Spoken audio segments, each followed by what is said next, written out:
I'm sorry, Sir Enrico is not here. There's a lot going on right now. I understand. Mr. Monteverde and I talking for months now. Now, a month of investigation, I finally found information that confirmed his daughter, Celestine, is still alive.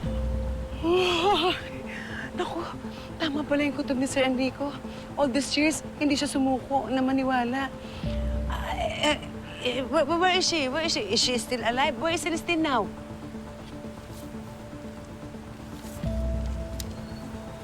With my investigation, there is a man called Tisoy.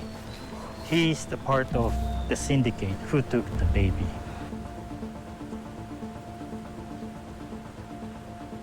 Unfortunately, he's already dead.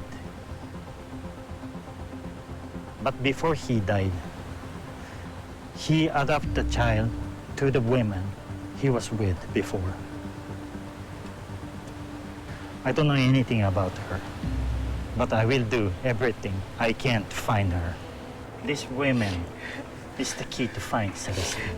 Diyos ko, kailangan talaga mahanap na natin si Sir Enrico.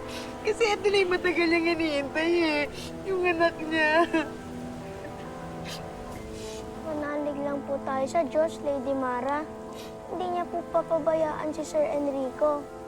At sigurado po ako nakaligtas po siya sa pagsabog ng yate.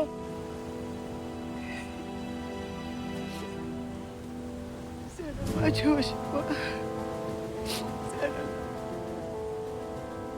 Kailangan kasi malaman niya Sir Enrico na buhay ang prinsesa ng Monteverde. Buhay si Celestine.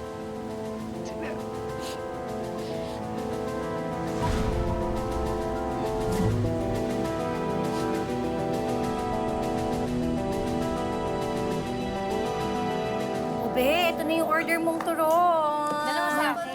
Dalawa. Uy, baka gusto niyo O sige, o kaya kuha lang kayo, kuha lang kayo. Ito pa marami pang...